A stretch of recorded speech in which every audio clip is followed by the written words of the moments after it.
ان کے نشانی سے بھی جانتا ہوں جو خاتم النبوت ہے، یہ تک جانتا ہے، جو چھپی ہوئی ہے نشانی بھی جانتا ہے، وہ جو نبوت کا جو مہر ہے جو آپ کے یعنی مہروں کے نیچے، وہ اس سے بھی جانتا ہوں، تم نہ جاؤ۔ کیوں؟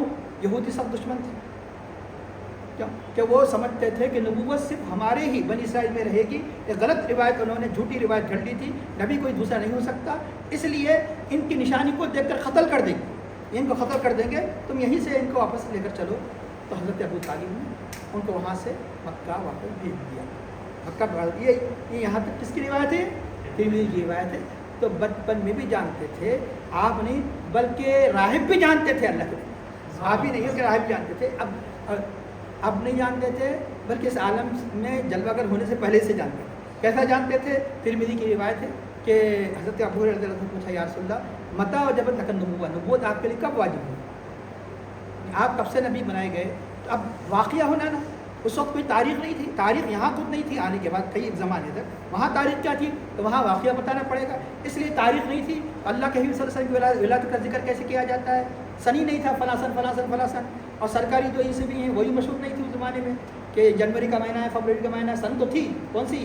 ہجری نہیں، ہجری تو ہجرت سے ہوئی، تو چنانچہ اس وقت واقعات سے کسی بات کو ذکر کیا جاتا ہے۔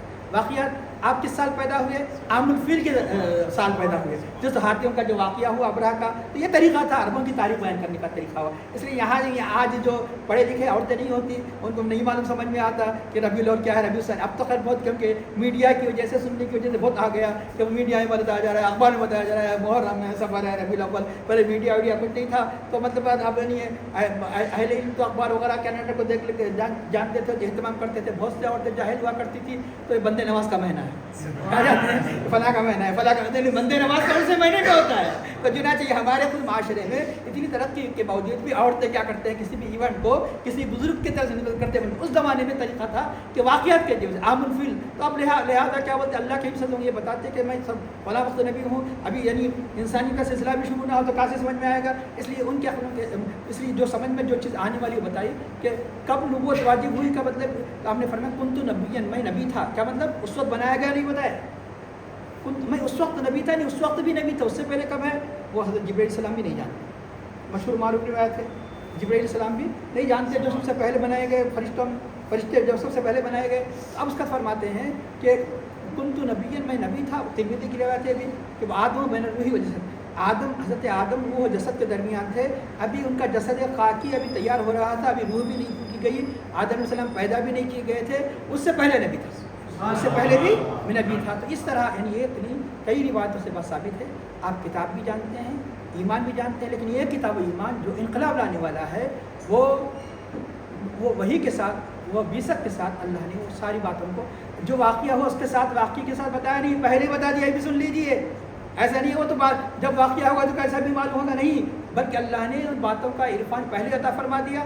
اللہ کے حبیب کے غلاموں کا عالم یہ ہے، حضرت عثمان ہرونی رحمۃ رضوان کے پاس حضرت خواجہ غریب نواز جب بیعت و خلافت دی جاتی ہے، ایک ہی وقت میں ایک ہی نشست میں پہلی مرتبہ جاتے ہیں، آسمان کی طرف اٹھا کر سر دیکھو، زمین کی طرف جب کیا دیکھا آپ نے، پھر عرش تک دیکھ لیا، زمین کی طرف دیکھو تحت الثری تک دیکھ لیا، ایک ہی وقت میں کہ ابھی ریاضتیں نہیں کی گئی، بڑی بڑے مجاہدے نہیں کیے گئے، نہیں مطلب حضرت عثمان ہرونی کی پہلی ملاقات کے اندر جب خلافت ملتی ہے تو چنانچہ جب نگاہ اٹھاتے ہیں خواجہ غریب نواز علیہ رحمہ تو عرش تک دیکھ لیتے ہیں، تحت الثری تک دیکھ لیتے ہیں، اس نبی کے غلاموں کا یہ عالم ہے تو نبی کا عالم کیا ہوگا، نبی کا عالم کیا ہوگا؟ تو اللہ ارشاد فرماتا ہے کہ ولیکن جعلناہ، لیکن ہم نے اس کو نور بنایا، نہدی بھی ہم اس کے ذریعے سے ہدایت دیتے ہیں جسے چاہے ہم اپنے بندوں میں سے، وَإِنَّكَ لَتَهْدِي بِهِ إِلَىٰ صِرَاطٍ مُسْتَقِيمٍ، بے شک آپ صراط مستقیم کی طرف آپ ہدایت دیتے ہیں، ہدایت کی طرف دونوں کی طرف نسبت کی گئی کہ قرآن ہم یعنی اس کلام کے ذریعے سے ہدایت دیتے ہیں، آپ بھی ہدایت دیتے ہیں۔ کیا مطلب یہ ہے کہ یا ایسا ہی ہے جیسے کہ اللہ نے فرمایا، کیا فرمایا اپنے حبیب پاک صلی اللہ علیہ وسلم کے لیے، کیا فرمایا نور، اور قرآن کے لیے کیا فرمایا نور۔ ہدایت کی نسبت کتاب کی طرف کی گئی، ہدایت کی نسبت کدھر کی گئی؟ نبی کی طرف، جس طرح نور کی نسبت کتاب کی طرف کی گئی، نور کی نسبت یعنی اللہ کے نبی کی طرف کی گئی۔ اللہ تعالیٰ ارشاد فرماتا ہے کہ اعوذ باللہ من الشیطان الرجیم قد جاءکم من اللہ نور و کتاب مبین، حقیقت تمہارے پاس اللہ کی جانب سے نور آیا، روشن کتاب آئی، نور آیا اور روشن کتاب آئی۔ اور دوسرے مقام پر کیا فرمایا کہ یہاں نبی کو نور اور کتاب کو مبین فرمایا، دوسرے مقام پر اللہ نے مطلب ہے کہ کیا فرمایا کہ قرآن کو نور مبین کہا گیا. قرآن کو نور مبین کیا ہے, نبی کو برہان کہا گیا. ارشاد ربانی ہے یا ایھا الناس قد جاءکم برہان من ربکم وارسلنا الیکم نورا مبینا. ہم نے تمہاری رب کی طرف برہان نازل کیا اور روشن نور نازل کیا. اب دونوں کی ہدایت کی کیا ضرورت ہے؟ دونوں کا ہادی ہونا کیا ضروری ہے؟ دونوں کا نور ہونا کیا ضروری ہے؟ سن لیجیے. کیوں؟ اس لیے کہ صرف کتاب اللہ کا نور ہی کافی نہیں جب تک کہ نبی کا نور نہ ہو. نبی کے نور کے بغیر کتاب اللہ کو سمجھا نہیں جا سکتا. اسی طرح کتاب اللہ ہدایت نہیں دے سکتا جب تک کہ نبی یعنی ہادی بن کر نہ آئے. نبی کی ہدایت کے بغیر کوئی کتاب اللہ سے ہدایت حاصل نہیں کر سکتا. قرآن کے نور نبی کے نور کے بغیر قرآن سے کوئی نور حاصل نہیں کر سکتا. ارے عجیب بات کر رہے ہیں, کچھ عقل میں آنے والی بات کہو. ٹھیک ہے, ایک تو یہ کہ نقل تو بتا دی کہ نص مراد روایت. قرآن میں دونوں کو نور کہا گیا, دونوں کو ہادی کہا گیا. کتاب اللہ بھی ہادی ہے, نبی بھی ہادی ہے. لیکن نبی کا ہادی ایسا ہونا ہے, کتاب اللہ کی ہدایت نبی کی ہدایت کے بغیر نہیں ہو سکتی. کتاب اللہ کے نور سے استفادہ نبی کے نور کے بغیر استفادہ نہیں ہو سکتا. یہ بتاؤ, یہ آنکھوں میں نور ہے یا نہیں؟ جبھی تو اندھے اور بینا نابینا میں فرق کیا ہے؟ وہ نہیں دیکھ سکتا, ہم دیکھ سکتے. بینا ہے, اب دن میں بھی لائٹر لگا لیا, آپ کو رات میں لگاتے تو ایک بات تھی. تو چنانچہ اندر لگے کہ جب بینا ہے تو پھر یعنی کیا بات ہے کہ بغیر صورت کے کیوں نہیں دیکھ سکتے؟ چلو رات آ گئی, اب بینا ہے, اندھیرے میں کیوں نہیں دیکھ سکتے؟ لائٹ کا خواہ مخواہ کے بل کیوں مر رہے ہیں؟ اندھیرے میں زندگی گزار لو. تو رات میں ہم کس کے محتاج ہیں؟ چاند کے باہر, چاندنی کے گھروں میں چراغ کے. اب تو لائٹ کے محتاج ہے. یہ نور ہونے کے باوجود یہ نور ہے یہ, لیکن خارجی نور کے بغیر یہ نور سے فائدہ اٹھایا نہیں جا سکتا. یہ آنکھوں میں نور ہونے کے باوجود دن میں سورج کی ضرورت ہے, رات میں چاند کی ضرورت ہے, چراغ کی ضرورت ہے, چراغ کے قائم مقام لائٹوں کی ضرورت ہے. تو چنانچہ اندھا تو نہ اس میں دیکھ سکتا, اس میں نہیں, تو کیونکہ نور ہی نہیں ہے. وہاں پر یہاں نور ہے جبھی تو دیکھ رہے ہیں, لیکن خود یہ نور سے نہ دن میں دیکھا جا سکتا ہے نہ رات میں دیکھا جا سکتا, جب تک کہ خارجی اور ایک نور نہ ہو. سورج کی صورت میں, چاند کی صورت میں, چراغ کی صورت میں, لائٹ کی صورت میں. قرآن نور ضرور ہے, لیکن نبی کے نور کے بغیر قرآن کے نور سے فائدہ اٹھایا نہیں جا سکتا. اس لیے نبی کو بھی نور قرار دیا گیا, کتاب اللہ کو بھی نور قرار دیا. اس کتاب اللہ کے نور سے کون روشنی حاصل کرے گا؟ جو نبی کے نور سے اس کتاب اللہ کو نور سے فائدہ اٹھائے. اس لیے اللہ نے فرمایا یقیناً قرآن ہدایت ہے, لیکن ہدایت کس سے ملے گی تم کو؟ نبی کے ذریعے سے. وَإِنَّكَ لَتَهْدِي إِلَىٰ صِرَاطٍ مُسْتَقِيمٍ. لوگوں کو عموماً یہ آیتیں فوراً یاد رہتی ہیں, پورے نہیں, بعض لوگوں کیا اِنَّكَ لَا تَهْدِي مَنْ أَحْبَبْتَ, کہ آپ جسے چاہے ہدایت نہیں دے سکتے. یہ آیت یاد نہیں رہتی. وَإِنَّكَ لَا تَهْدِي إِلَىٰ صِرَاطٍ مُسْتَقِيمٍ. لوگوں کو تو یاد ہے. ہمارا ایمان تو دونوں پر بھی ہے. ایک معمولی بھی شک اس میں کرے کافر ہو جائے. لوگوں کو تو یہ تو آیت یاد رکھتی ہے, قُلْ إِنَّمَا أَنَا بَشَرٌ مِثْلُكُمْ يُوحَىٰ إِلَيَّ. یہ تو آیت یاد رہتی ہے, لیکن یہ آیت یاد نہیں رہتی. قَدْ جَاءَكُم مِّنَ اللَّهِ نُورٌ وَكِتَابٌ مُّبِينٌ. یہ بھی مانو وہ بھی مانو. یہ اہل سنت یہ بھی آیتیں پیش کرتے ہیں وہ بھی, لیکن ایک ہی موضوع بنانا, یعنی چند مخصوص آیتوں کا موضوع بنانا, جیسے معتزلہ بنایا کرتے تھے. اس تو یاد رکھ لیجیے, وہاں جو ہے دونوں میں کوئی تعارف نہیں. یعنی اللہ جس کی ہدایت نہ چاہے اسے ہدایت نہیں دے. یہ مان جہاں بتایا کہ آج جسے چاہے ہدایت نہیں دیتے. اللہ جس کی خود ہدایت نہ چاہے, نبی اللہ کی مشیت کے خلاف جاتے ہیں, اللہ کی ہدایت, لیکن نبی اللہ جس کی ہدایت چاہتے ہیں آپ اس کو ہدایت دیتے ہیں. اللہ تہدی الی صراط مستقیم. تو چنانچہ ارشاد ہوتا ہے کہ آپ صراط مستقیم کی طرف ہدایت دیں. تو صراط مستقیم کیا ہے؟ صراط اللہ, اللہ کا راستہ. اللہ کا راستہ, اللہ کا تعارف کہ الذی لہ ما فی السماوات و ما فی الارض. جو کچھ آسمان زمین میں ہے سب اسی, یعنی وہ اسی کی ملک ہے, اس کا خالق ہے, مالک ہے. اب یہی نہیں بلکہ سارے کے سارے لوگ کہاں جانے والے ہیں؟ اللہ کی بارگاہ پیش ہونے والے ہیں. اعلیٰ آگاہ ہو جاؤ, اللہ کی طرف سارے کے سارے امور لوٹنے والے ہیں. اب یہاں یہ صورت یہاں ختم ہو رہی ہے. اس سے بتایا گیا کہ ہمیشہ آخرت کو پیش نظر رکھو, اور آخرت کو خالی پیش نظر رکھنے سے نہیں ہوتا جب تک کہ اس راہ پر نہ چلو. اور راہ کون سی؟ صراط مستقیم. صراط مستقیم یعنی اللہ کا راستہ ہے. اللہ کا راستہ نہیں, ہم اللہ سے ڈائریکٹ ہم راستہ ملنے کا نہیں ملے گا. اللہ تک پہنچنے کے لیے یہ عالم اسباب ہے, اللہ نے ذرائع بنائے.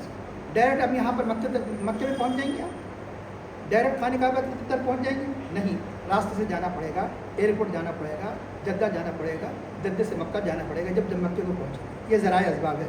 تو اس لیے ڈائریکٹ اللہ کے راستے سے کیسے پہنچیں گے؟ نبی کے راستے کے بغیر اللہ تک نہیں پہنچ سکتے، کہ نبی کے راستے تک پہنچنے کے لیے صحابہ، نبی تک کے راستے کیسے پڑھنے کے لیے تابعین، طب تابعین، ائمہ، اولیاء، علماء ربانیین۔ چنانچہ اگر راستے میں اگر یہ مل رہے ہیں تو سمجھنا کہ صحیح جا رہے ہیں۔ راستے میں نہ تو آپ کا ایئرپورٹ مل رہا ہے، راستے میں جدہ نہیں مل رہا ہے، راستے میں کچھ بھی نہیں مل رہا ہے، بلکہ الٹا مل رہا ہے، تو آپ خانہ کعبہ نہیں پہنچ سکتے، بیت اللہ نہیں پہنچ سکتے۔ جس راستے میں اولیاء ملیں گے، جس راستے میں یعنی ائمہ ملیں گے، جس راستے میں تابعین ملیں گے، جس راستے میں صحابہ ملیں گے، تو نبی تک پہنچیں گے۔ جب نبی تک پہنچیں گے تو اللہ تک پہنچیں گے۔ آئیے بولیں گے کہ یہ کہاں ہے؟ اللہ نے فرمایا صراط مستقیم کیا ہے؟ وہ جو یہاں بتایا گیا صراط مستقیم، اسی کو صبح شام یہ مقصود ہے ہماری زندگی کا۔ اس لیے ہر نماز کی ہر رکعت میں پڑھنا ہی پڑھنا ہے، کیونکہ زندگی کا مقصود ہے، اس کو مت بھولو۔ اللہ نے فرمایا کہ اے بندو میری تعریف کے بعد کیا کرو؟ یہی مانگو، سب سے پہلے مانگو، بعد میں دنیا کی چیزیں جو ہے وہ مانگو۔ اہدنا الصراط المستقیم، ہمیں سیدھی راہ چلا۔ کون سی راہ؟ اللہ نے خود تشریح فرمائی اس کون سی راہ سیدھی راہ ہے؟ صراط الذین انعمت علیہم، ان کی راہ چلا جن پر تو نے انعام کیا ہے۔ آخر یہ کون انعام یافتہ جمال؟ اللہ نے سورۃ النساء تفسیر فرمائی کہ فاولئک مع الذین انعم اللہ علیہم، جن پر اللہ نے انعام کیا ہے وہ کون ہے؟ من النبیین والصدیقین والشہداء والصالحین، انبیاء ہے، صدیقین ہے، شہداء ہے، صالحین ہے۔ اگر راستے میں آپ کے مل رہے ہیں تو اللہ کا راستے پہ چل، راستے میں اگر انبیاء صدیقین شہداء نہیں مل رہے ہیں تو سمجھنا ہے غلط راہ جا رہا ہے۔ اس سے پہلے مثال دیا، جانا ہے نام پلی میں، راستے میں کیا آنا چاہیے؟ افضل گنج آنا چاہیے۔ راستے میں کیا آنا چاہیے؟ موزم مارک کریں۔ تو راستے میں آپ کے شالی بنڈ آ رہا ہے، راستے میں فلک نما آ رہا ہے، راستے میں شاہین نگر آ رہا ہے، راستے میں بارکاس آ رہا ہے، اب سیدھا راستہ چل رہے ہیں؟ نہیں، بالکل جتنا چلتے جائیں گے اتنا ہی دور ہوتے چلے جائیں گے۔ چنانچہ جس راستے میں انبیاء صدیقین شہداء صالحین مل رہے ہیں تو سمجھنا کہ صحیح راستہ ہے، صحیح ہے۔ جس راستے میں یہ نہیں ملیں گے، ہم ڈائریکٹ بس کتاب و سنت کو مانتے ہیں، سب نہیں مانتے، تو وہ کتاب اللہ کو بھی نہیں مانتے۔ اللہ میں صراط المستقیم پر گامزن رہنے کی توفیق عطا فرما، استقامت کی توفیق عطا فرما۔ اے اللہ انبیاء صدیقین شہداء صالحین کے راستے پر مضبوطی سے اللہ ثابت قدم رہنے کی توفیق عطا فرما، اور ہمیں اپنے عوامل کا پابند ہونے کی توفیق عطا فرما۔ ہماری عبادت میں خوشی اللہ عطا فرما، حضور نبی کریم صلی اللہ علیہ وسلم ہمارے قلوب میں پیدا فرما، شاعر اسلام کی حفاظت فرما۔ اے اللہ جو ہم کو پریشان حال ان کے پریشانی دور فرما، بیمار صحت کو شفا عاجلہ عطا فرما، نفس کی بدی شیطان کے دھوکہ سے محفوظ فرما، عقل حلال سے مخالف توفیق عطا فرما، اور ہمارا خاتمہ بالخیر فرما۔ صلی اللہ تعالیٰ علی خیر خلقہ سیدنا مولانا محمد وعلی آلہ وصحبہ اجمعین برحمتک یا ارحم الراحمین والحمد للہ۔